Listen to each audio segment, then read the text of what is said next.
he was the vision bearer. He understood exactly where he wanted to take his people. Then, unfortunately, he dies. He dies abruptly without actually mentoring somebody. Now, in most cases where the vision bearer passes on, in a way that Garang passed on, where the revolution has not had a systematic way of replacing their vision bearer, then you'll have issues.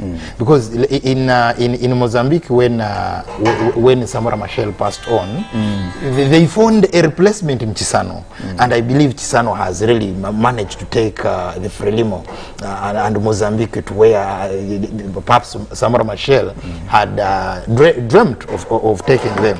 Now, when the situation in South Sudan is that Riek Machar finds himself president by accident, I can say that. And when he finds himself president by accident, he had a very tricky situation, that he had a very ambitious vice president in Dr. Riek Machar, you're talking about Salva Kiir. Yes, Salva Kiir becomes president and gets the president. But he has a very ambitious vice president, Dr. Riek Machar. And the vice president who had a sense of entitlement, saying, look here, I think I'm more senior, I'm more educated, you get. So who perhaps right from the word go started maybe undermining the person of the president. That even when they get their independence in 2011 after the referendum. And but let me also want to say this, that because I was lucky that I was part of the international observers during the referendum. The message there was that if you vote for secession, I mean, if you don't vote for secession, you are voting for Khartoum, that continue dominating South Sudan. But if you vote for secession, you are now voting for your peace. And I really, at that time, I looked at that as being very terrible, because that wasn't the issue. Because when you look at the vision of Garang, it was not a vision of secession. It was a vision of having a Sudan that is going to work for everyone. And when you look at the comprehensive peace agreement of 2005 in Naivasha, in Naivasha, Garang was very determined to make sure that it works, so that they can end about 3 decades of conflict. So therefore, now you have players who come in after Garang, who actually, perhaps because they've had a number of peace talks, I don't see commitment on both sides. Okay. Now the other crisis that the other challenge in South Sudan is the Garang family. Yes, because if they say, look here, we've been at the helm of this thing for about 3 decades, maybe a year into leadership, then I mean we lose it all. So how do you settle that family? You know, that has always been an issue. Because when you go to Mozambique, when Chisano takes over, there is a way he made sure that Samora Machel's family was comfortable. They were not far. Yes, from the high table. Yes. Well, for purposes of national cohesion, Ndugu Mtuta here, what do you think needs to be done in a country like Sudan, for example? Because whenever there is an agreement of sorts, some hope comes to the people, the South Sudanese people, and they think really we're fostering a way forward to go. Now, you'll notice that from 2011, we're now talking about, how many years are these? 10 years. Is that so? From 2011 to 2021, we talk about 10 years. Now, what is there for the people of Sudan to actually celebrate? Because when they went for that referendum, it was virtually voting for secession, but also voting for peace. If they look back to that time in 2011, if they look back to the referendum that gave them the independence of 2011, do they see themselves as having achieved any of that peace, and what needs to be done? Because you can't keep like that. If nothing happens, then we might get to 2031 and you still have a South Sudan just like that, where people will die. Now you have those were 10 years that time, 20 years today. Those were 15 years by that time, and now they are grown-ups, you know. Those were 20 years at that time, and they adore this utopian thinking about what is going to happen to them.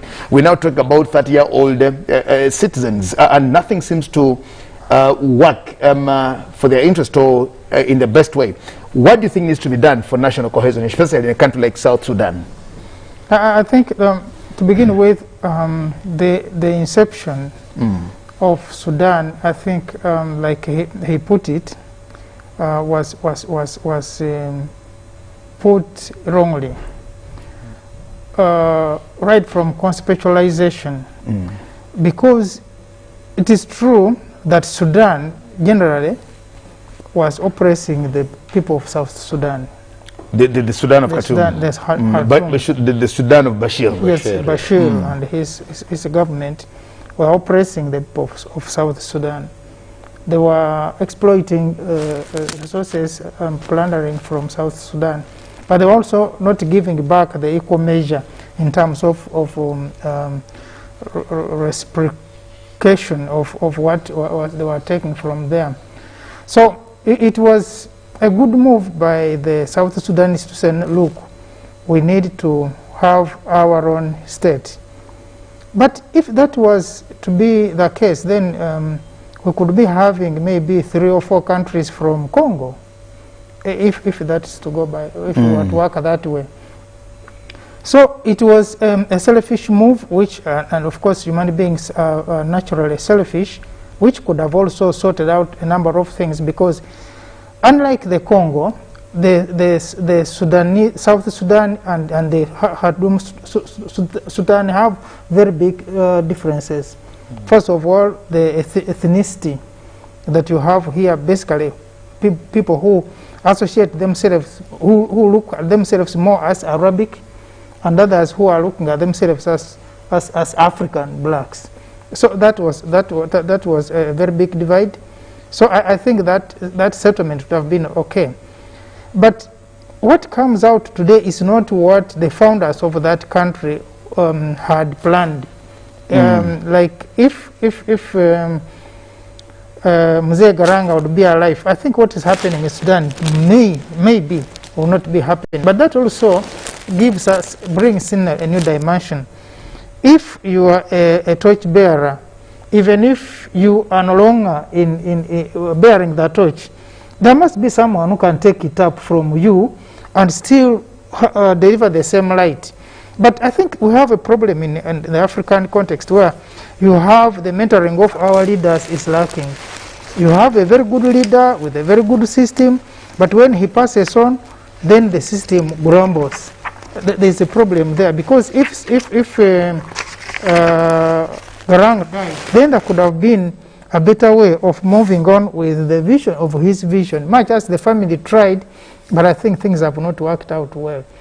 So talking about what these people have learned from the Sudan, I think not many lessons have been learned even within the 10 years, because from the time Garang passed on, we thought what would have happened was that the system would have come back together and said, look, we have this problem now, we have been befallen by this strategy.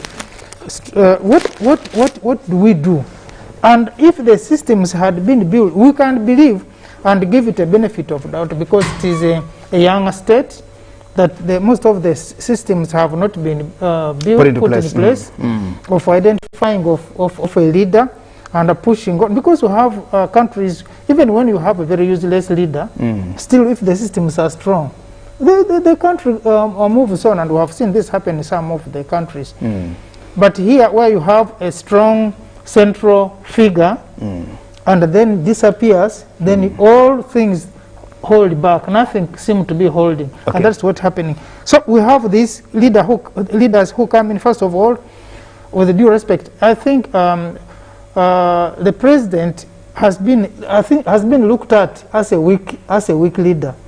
And then you have a vice president who is trying very ambitious, very strong, and very ambitious, but also has a very strong backing from all centers of power, from the army, from even the state leaders. He has a lot of following. So that also impairs the working relationship within the central government. But at the same time, that you also have these external forces with interests. And because the center is no longer holding, then you provide loopholes for people to come in and begin pushing for positions which sometimes are not even nationalistic in nature. Okay. And you have seen this happen.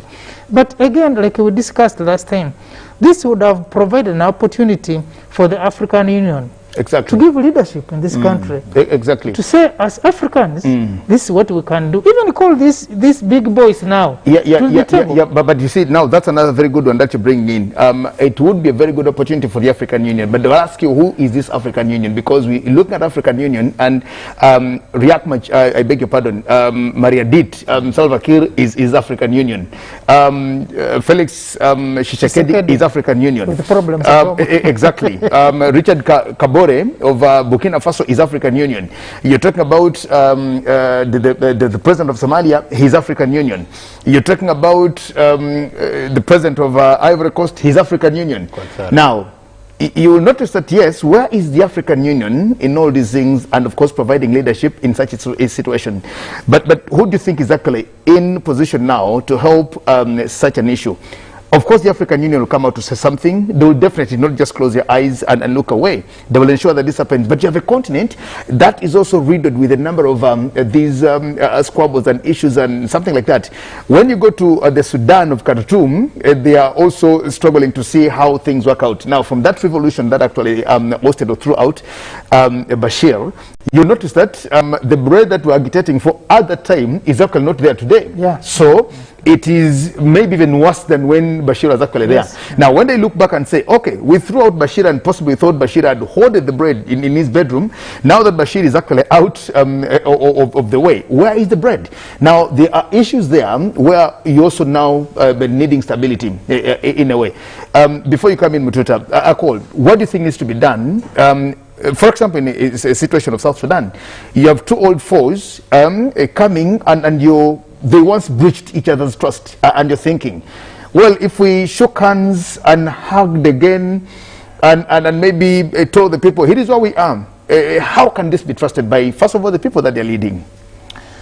No, I think the situation in South Sudan calls for a pragmatic and a charismatic leader, a leader who is actually going to take them back and say, look here, who's going to remind them of where they came from? You remember when Zuma was contesting for presidency the other time, when he contested against Thabo Mbeki for the ANC chairmanship leadership, and instead of making a speech, he used to sing those revolutionary songs. So reminding the people that, look here, we must not forget where we came from. So I think there's need for the people of Sudan, South Sudan, to be reminded. Remember the life in the camps in Kenya, in Uganda, and in other parts. Remember when actually you had no country you'd call you home because they could neither associate themselves with the Sudan. But now that you've got your country, why don't you put yourselves together so that you can build a country? You know, at times when you see how the people in South Sudan behave, you tend to wonder whether they are from South Sudan, they are from Africa, or they are from Europe. You'll find somebody renting a house here in Kampala, in Nairobi, driving Porsche cars, very expensive cars, but when they don't even have a hut in Juba, they say, now, why did you really have to go to the bush? Because surely speaking, you must have these resources. Remember the early days of NRM. Ministers would drive in Santanas and Stouts. And what happened? Of course, now we may not talk about what happened. But now let's... They got tired of Santanas and Stouts and the 504 pages. Yes. In Rwanda, after 1994, I mean, there was this kind of overspending or unnecessary issues was cut down. So this is what we really needed to see in Sudan, that a leader who is going to actually impose exactly. such kind Now of you also hinted about something called yes. funding, and of course this is one of the problems actually that is also affecting Sudan. What do you think needs to be done on top of that? Because it is one thing to say here is an agreement for us and we think we should move this way, but also the funding that doesn't seem to be coming so easily to them. It's also costing them. What do you think needs to be done? No, what ought to be done is the search for a leader, search for leadership. And in my honest view is actually Salva Kiir should accept that he is failing not only South Sudan, but he's failing the African continent. I had a discussion somewhere with people about the same issues, and the agreement there was if both these two men weren't there, if both men weren't there, maybe Sudan would have another ray of hope. Oh, one of them? No, but I think both of them. Because when you take one of them, then you'll cause problems with the other party that stays away. How about doing away with both men? And the same, Salva Kiir get off the stage, Riek Machar get off the stage, and the country maybe gets new leaders who are not Salva Kiir and who are not Riek Machar. You remember when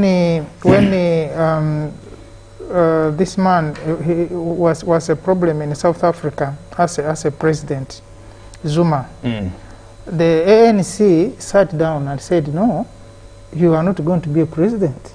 We need to have some other person. When you had these Gupta issues. Yes, we need some other person who can push ANC ahead. And you can only do that in Sudan when you have a system that can identify leaders, that can call leaders to order, that can discipline leaders. That can happen. But you are looking at a country which almost all systems are dysfunctioned. So no one is going. Of course, the other alternative will say that the army sits down and say, now from now onwards, army is going to take over, or we are going to put there someone who is going to lead this country until a new dawn is worked on. But that cannot be possible, because even within those ranks there are these two groups. So what we are going to see is, I mean, continue with this and this until these two people will leave the stage. Now the unfortunate thing is that when they leave the stage, they still have followers, and this confusion will continue for some time until such a time that we can have more nationalistic leaders who will come in and be able to take Sudan beyond where it is. But talking about funding, which is also the other big problem, is that even as we speak today, we have many people in Sudan who cannot afford a meal. And the food can only be bought by either. We now have what they call a crisis group, which has mobilized funding from the Western Bloc to be able to give food to the people of Sudan, which is also really funny in a way that Africans ourselves cannot sit down to say what is happening, and we can provide some meal to a brother who is starving. Someone has to come from all the way to get this food, and then tomorrow, because like they say, you know, when you are feeding a person, even an animal of less intellect will know the master is the one that gives it the food. So tomorrow when these people come to Sudan and say, we are now going to make agreements for oil, you are not going to stop them because you're African Union. Because when we were suffering, you didn't support us. But I'm sure if Africans say, can we organize food for the people in Sudan? Can Africa fail to get food for the people of Sudan? We can't. But of course, like we said, we are talking of institutions. Where is the institution that can help us be able to do that? But at the same time, is that this funding has come in two ways.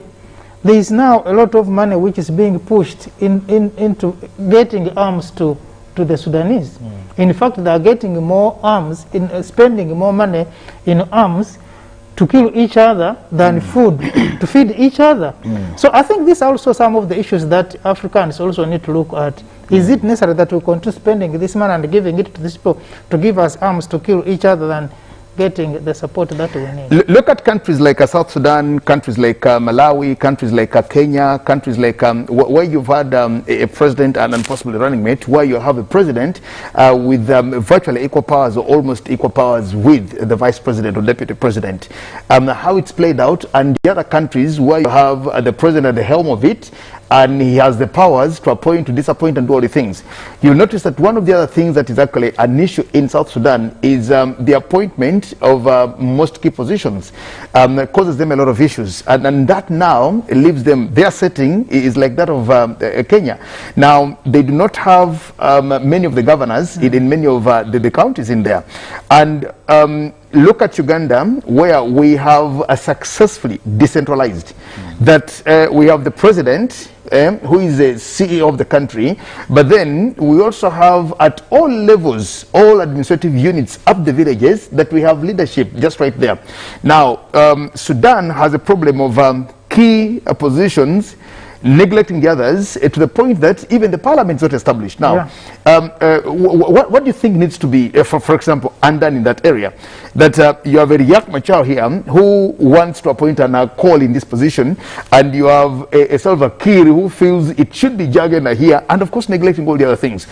With just the squabbles in there, especially for key positions, do you look at these people as coming to an agreement, as agreeing that, yes, one day I will not be here, but South Sudan will actually be here. This country will be here. It was here with Garang. It is here without Garang. It will be here. It is here with me, and it will be here even without me. No, I think the most unfortunate part of South Sudan, unlike most African countries that were colonized, inherited some systems. That when Uganda, when the British were going, they left some instructions, some systems working. But now this is a country that is carved out of Sudan. Therefore, they do not have systems, because actually the Khartoum region had neglected them. You copy from others. Yes, but you know, copying is not like when you left, they've left with something. But actually, so they were beginning from the scratch. I think they could have done the best. Yes, to the contrary, because when they leave one with you, it's actually an imposition. Yes, so now, but when you're starting your own, when they leave you with one, you have something to build on. Now, the time they should have had to benchmark and see which system is better, so that maybe they can adopt the best, they went into their internal conflict. So the problem is, one, not having the institutions, but also the issue of tribes. The issue of tribes, because South Sudan has over 60 tribes. But one may think that it is Dinkas and the Nuer. And the Nuer, yeah. Yes, you may think it is about the Dinkas and the Nuer, but there are other tribes. So the best thing is that they should look at quota system. But in everything they are doing, they should adopt the quota system. That they should appreciate the fact that they have 60 tribes. Yes, so that can guide them every other time. But you're in Juba, you will go to an office, from the top to the sweeper, they are all Dinkas. The other office from the top to the bottom, they are all Nuer. Now you wonder where other tribes. By the way, it will also interest you to know that in South Sudan you have Bantu tribes, but they are not. You may think it is about the Nilotics and the Luo, yes, which is actually very unfortunate. Yes. Yeah, but I think that would have been, like we said, if they start that as a strength. First of all, they were not even ready to have the country. They needed more time and mentoring, but I think they were building on on a strong leader as a central figure, and that was Garang. So his death, I think, brought a lot of issues that these people may not recover. You know, we have many of them in camps in Uganda. We have many of them in refugee camps in Kenya and the other neighboring countries. But now, I think the ego, the pride, the selfishness of the leaders who have in power, because if it was an issue of the interest of the country, I could even see the president saying, if I'm the problem, then let's have other leaders. Or the vice president said, if I'm the problem, in Africa that cannot happen. Let's have other leaders. But that's not possible, because all the East African leaders, President Museveni, President Uhuru, they have tried to hammer out at least a coalition however shaky it is, so that people can build on. But I think Sudanese, either by nature also, they have definitely not taken any of these efforts very seriously. But I think it is now that they're realizing that they're not going to move anywhere. Because if you are going to be on opposition all the time and the lives are being lost, then it's not in the interest of that country. And what has happened, I think, the vice president has not also been a genuine person, has not been a principled opposition leader. Because there's one thing being on opposition, but there's also one thing looking at the issues as they unfold. Because even if the president of Sudan today left, Salva Kiir left, and Machar became the president of Sudan, still the problems in Sudan are not going to stop. Because you will have also the other side claiming what is doing today. But like you said, I think we needed a prefect to tell these people that, man, what things you have done are enough. We need to move on. But I think that is also lacking. Now, there is the other issue of the ethnicity, the tribes, the clans. Because one of the sticker issues in the agreement was that Machar was blaming the president for appointing over, I think initially, I think about 10 governors for those states. But the president had increased the threshold to about 30. So that was one of the contentions. The reason is that Machar thinks that when the president appoints more people, because these governors are appointed by the central government, that he's going to have more powers. So it's a matter of who owns more powers than the other. You talked about the presidents and the vice president, the running mates. I think Africans are not known to use this executive power, which is exotic power actually, very well. We knew that in Africa, by settings, that when you are a leader, that's a responsibility you carry on, not because of the benefits, but also the bigger responsibility of looking after the persons that you have are with you. That when you are head of the clan, then you carry the problems of the clan. You shoulder them. Yes. Now, the exotic power is that when you are a leader, you get the benefits which your people are supposed to get. And that's where the contradiction is. The African model is that you are supposed, even when you don't get anything, the little that you have, you divide with your people. And why? For example, in Uganda, when you are going to be given the head of the clan, you must have in the past a granary at home that people will walk in your house and they will not lack what to eat. Now, things have changed that sometimes you have had leaders who have come from nowhere to be leaders, and what they need is to gather from the people so that they can make good of themselves. And that's what's happening in Sudan. Oil is there, of course, but where is the oil money going? If people cannot even afford meals for their own people, and yet you are taking the oil because someone is benefiting from that.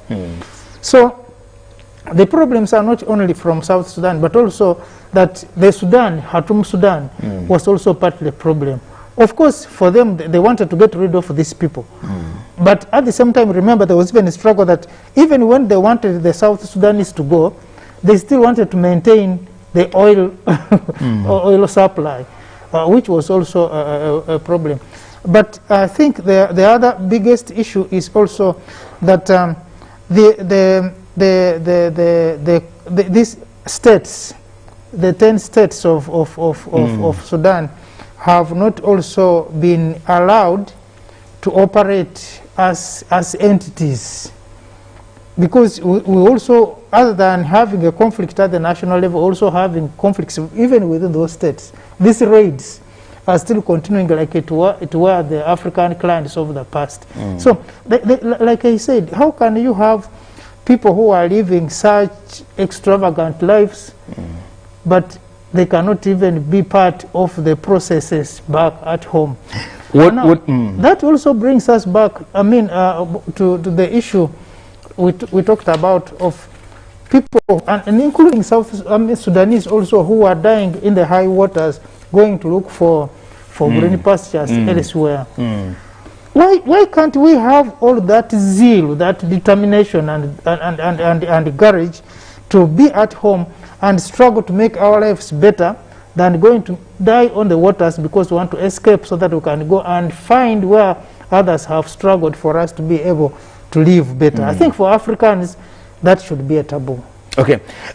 Do you think South Sudan can actually adopt a political solution to the problem? For example, when we talk about these political problems, because yes, you have a problem of leadership at the helm, that we're just trying to forge it and see how it actually works out. You saw the footage here where, of course, our own President General Kaguta Museveni trying to broker that peace and to see how the country comes together and in cohesion. And if you notice that when South Sudan was actually agitating and of course getting ready for that referendum, President Museveni was very frequent in there to actually help them maneuver through and see how they can actually forge a way forward to actually live as South Sudanese in that manner. In countries like Libya, they can't hold general elections like Uganda did, but they are trying to organize elections for municipalities, for local governments, to try and build that local administration, which will eventually build up to that. Do you think if South Sudan adopted such an issue of not appointing governors for different counties, but also making it a universal adult suffrage representation of sorts, that they appoint their own governors, then have them there, come, and just a constitutional affair? Do you think that will give them some ray of hope if they decided to, and it doesn't become, if it's not just a monopoly of Salva Kiir and maybe Riek Machar, and the people get their own local leaders? Would that help them forge a way forward?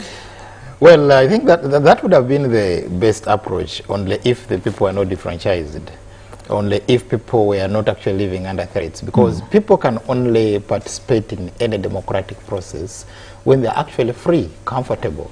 Like he said, the beggar my neighbor policy in Sudan is so high that even when people are just going to organize a small thing, they need to write proposals for donors. They cannot feed themselves. So in such a situation, like Nyerere said, you cannot build democracy without democrats.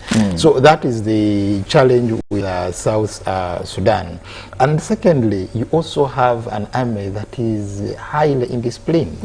Yes, because you ask people who have done business in South Sudan, actually meeting a soldier in South Sudan, it takes us back to the Amini days here, or the Botelutwa days, that when you meet a soldier, in other words, you just have to start praying to God. So that is also the situation there. So you need leadership that is actually going to control the army. You need a citizenry that is also very conscious. You need people there to know that, look here, this is a young state. When a young nation, when you're given a responsibility, you are there to serve, not to enrich yourself. Now, when you look at the governors you're talking about, what is even very funny is that their families are not in South Sudan. Their families are in Nairobi, their families are in Kampala, their families are in Europe. Now, that is the situation they are living in. Okay. Well, but again, on the same point, I think if these guys were allowed to elect their people, would have been, even if the governors were appointed, that would be okay. But the local councils, the local leaders could be elected up to the state parliament, and then you could appoint a governor, because there is also the fear that these states can grow very powerful, especially when the center is still shaky. They can cause a lot of trouble, like we're seeing now in Somalia. Yes. When the federal states become strong against a very weak central system, it also becomes a threat, a stability problem. So still, if the local states could elect their leaders up to the parliament, and then the central government could appoint governors, still would be okay. But the problem is that even that, like he put it, before you do that, people are running. Before you do that, there are attacks. Before you do that, now the famine is setting in. It becomes a very big problem. And I think these two leaders need to sit down and swallow their pride. Okay. Well, gentlemen, we'll now go to Somalia because I think we've not said it all for South Sudan, but I think it's just important that we now go to Somalia. Somalia has also got a problem that President Abdullahi Mohamed Farmajo is struggling to also make sure that he actually covers that vacuum. Remember, his 4-year term ended. The parliament ended, I think, in December 2020. And as we speak now, there is no legitimate government in Mogadishu. These are the issues. And Farmajo says he will stay there until an election is organized. When you come back to Uganda, Article 61 of our constitution is very clear that the Electoral Commission organizes an election 120 days, look at 120 days before the end of the running term of the president and in the 30 days of the 120 days. And to us here, it's very clear. That's why when we had COVID here and we're discussing whether to go on with the election or not, Justice Piabakama, of course, was very clear about that. You remember the discussions of the president calling or instituting a state of emergency and quite a number of things. Recently, UJCC comes out to say Archbishop Ruanga comes on to say, let's extend the man's term to 3 more years as we go through COVID and replan and do all the things, of course, which were not provided for in the Constitution. Now, our Constitution is very clear that even when you go to Article 104 of the Constitution, that talks about a presidential petition, if the election has been done and you feel you're disenfranchised and you're not happy about the declaration, then this is the process. Courts are very clear. In the Amama Mbaba's ruling, in the Amama Mbaba's versus Museveni ruling of 2016, the courts are very clear that yes, we extend the time period of from 10 to 15 to 45 and of course eventually 60. We do all that being mindful of the date when the running term actually ends. So whatever we do in Uganda, we have the limit there that by 12th of May, we have to go through the processes and ensure that we've elected a president. If there is any electoral dispute, we've handled it in court. If there is anything, if we are to redo the election, then we are mindful about the timelines here. Now, President Farmajo runs 4 years, and of course, there is no plan, contingency plan for the next phase of life. Parliament ends in December 2020, and now you are looking. Farmajo says, yes, I'll stay here because once I move out, then we are actually creating a vacuum in here. And here are the issues. Somalia, what needs to be done? Things don't seem like they're actually working in the best way of all the Somalis. I am passionate about Somalia. Akol. Well, of course, we must thank, first of all, the African Union for having come in through the AMISON to see how they could bring Somalia, because it was actually a failed state. It was totally in disarray. Yeah, but also the leadership in Somalia, I think this must be a deliberate move, because for years, you know, that he came in through an election. If you came in through an election, definitely, you know, the election ends somewhere. In your 3rd year, you should be preparing an election for another election, which actually he didn't do, and now again taking the country back to where it has come from. You know, the situation in Somalia is actually a little bit tricky. It is tricky that in Somalia, actually, clans play key role, key role. That much as they have over 500 clans or sub-clans, but you find there are about 5 dominant clans that dominate actually the politics of that country. Now, Somalia has also one other challenge, that it has 5 states. But of those states, you have the Jubaland and the Puntland, which actually have strong leadership there, that they are almost semi-autonomous. And Jubaland as well, there's also been some fighting with Kenya now lately. So they are all, they are they act like as if they are semi-autonomous. They can do their own things. Now, still the other challenge that Somalia has, you have another part called the Somaliland, which is actually a country within a country. A country within a country. It has totally different systems. It was colonized differently because it was colonized by the British, and the other part of Somalia was colonized by Italy. Now, in that particular Somaliland, they have elections every after 5 years, every after 4 or 5 years. They have a parliament that is purely functioning. They have their own currency. So actually, what is missing is that they are only waiting for African Union and UN to recognize them as a sovereign state, because they are totally ahead of Somalia. The Somalia, Mogadishu. Yes, of the Mogadishu, Somalia. So that is the challenge with Somalia. Okay. That the issue is that the center is failing to hold, and once the center fails to hold, where you have strong states, then it becomes a challenge. My wife asked me this morning that which African country am I passionate about? She's from Shonaland in Bulawayo. And of course I told her my African country passionately at heart is Somalia, and she was so surprised that of the countries that I admire in Africa, I said Somalia is one country that I would love to talk about, and because she told me Ako loves so much Congo, and I don't know. My wife just told me so. I said, Ako loves Congo, so I do not know where Mututa falls. Me, I'm Somalia, Ako is Congo, I don't know. She doesn't know mine. Tell her, because I'm sure it's exactly what you tell her, which is your country. The problem is I'm a Pan-Africanist. We're all Pan-Africanists. Yes. But yes, we're all Pan-Africans. And I'm very passionate we are everywhere. with Uganda. Me, I'm a Pan-African because my wife is even from Bulawayo. You are even worse. Mine, passionate, actually, sincerely, Uganda is biggest. Of course, Uganda is a given. Yes. Uganda is a given, but even a call looks into Congo, and I also look into Somalia, but of course, Uganda is a given to us. But who do we blame in this particular question here? Like Akola Zakoli just said. Where do we need to go here on? Because yes, President Famajo has now caused all this agitation on the street and stuff like that. Now you'll notice that of course, people on the streets, they are demanding. The opposition actually in Somalia is more united against Famajo to actually make all these demands.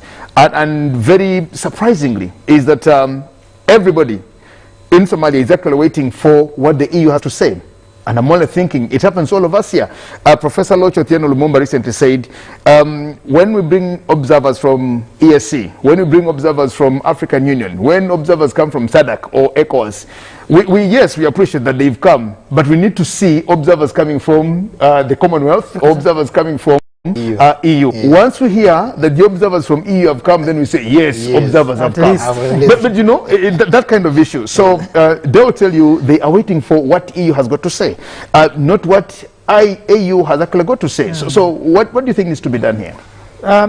I think we don't have any specific organization or person to blame for Ethiopia, but I think the number of issues that have come into play, and I mean, I think there has been a delay in addressing some of these issues, because the President Muhammad, they call him the cheese, because that's the Italian word meaning cheese, Famajo. Now, Famajo, when he came to power, I think was the most popular president. Remember in 2011, the Kampala Declaration, the Kampala meeting, where it was agreed that we need to move away from this serikali za mpito, transition into a real government establishment. And by that time, Famajo was the prime minister, and for him, he said he was not going to work with the president. I think then it was Sheikh Mohammed said he was not going to work with Sheikh Mohammed. So he was advised that then you step down in the interest of Somalia, and then the government will move on. So when he stepped down, there was chaos in Mogadishu. The soldiers were demonstrating, the workers were demonstrating, and everyone was demonstrating. But actually, anyway, he stepped down. But remember, even before that, he lived in the US most of his time. He was a student there. He worked there as in the US. I think even when he left his position as prime minister, he went back. But you're also aware that the system of Somalia is a bit tricky, that the clan leaders sit down and elect the lower house, the representatives to the lower house. And then the states sit parliaments and elect the parliament, the national parliament. That's the upper house, yes. The upper house. And then the upper house plus the lower house, which is upper house about 270, and then the lower house is about 158 something. They sit together and they elect a president. So this is not the president is not a product of the adult suffrage, yes. But it's a result of an electoral college. An electoral college of the lower house and upper house. And then the president elects a prime minister. And then the prime minister elects the cabinet. So if the system was to work thoroughly, it would be a very good system. But the problem is that the foundation, because these clan leaders are very strong, and they have a lot of powers to influence who is elected and who is not. Remember, at the same time, the problems we're having in Somalia today are as a result of these clan leaders, who some of them have now recruited the warlords. Because you find a clan, they decide to go their way, they become an insurrection, and then they also now join with other hands to fight the central government, knowing that the central government is normally weak in the rural areas because of the political arrangement. So when Famajo was elected a president, one of the promises that he made was he's going to change the system from the current clan-led elections into an adult suffrage, in which case then all the Somalis will have a vote, a voice in a vote. When they wanted to introduce one man, one vote. But over time, whatever happened, but of course, you can also understand that there are times when these clan leaders and the state leaders have been called to a meeting to discuss, then there's a bomb. In other words, Al-Shabaab also doesn't want this system to work, because they know if Somali leaders, the state leaders and national leaders sit down to discuss and agree on the elections, then the next target will be Al-Shabaab. So they are not going to allow that to happen. Now, the other big problem is that when you look at the establishment as it runs today, the president is looked at as the stooge of the Americans. And then the Muslim faction are using that to undermine him, because they are targeting the American influence. They're actually saying he's not a very popular president, and to them, they don't even want to call him a sitting president. They say he actually should be called a party representative. That's what his opposition is actually saying. Yeah. We just look at him as a party representative and don't call him even a sitting president of sorts. But you know, the Baganda have a saying, the Silubwanjoka. Because the opposition thought when this man's term expires, they are going to have a field day. But now they are realizing that even that one is not going to be possible, because to facilitate the system to go into elections, you need a strong central government to be able to have the electoral commission. And the states and the federal governments have to merge the electoral commissions from the local government and the central government to be able to facilitate these elections of the MPs locally, but also the national level. So if that's not done, it's not going to be possible. And that is not going to be done without a government, without a president directing all of this. So that impasse, unless because I know, like you put it, the opposition in Somalia have now come together. One reason of coming together was that, look, we are going to defeat this person, and after we have defeated him, he's not going to have a chance of coming back at power. Because the biggest worry of the opposition in Somalia was that if this is not done and this man is given his way to have the elections, he's going to come back as a president. And when because most of the states had agreed, with the exception of Puntland and Jubaland, for them they said no. If we allow this to happen, you are going to have problems with this man coming again. So for them, their problem was to stop him. Okay. Because no president in Somalia has ever gone for 2 terms. Okay, well, gentlemen, just allow that our time is actually run out. If we got more time, I wanted us to delve so much into state building itself.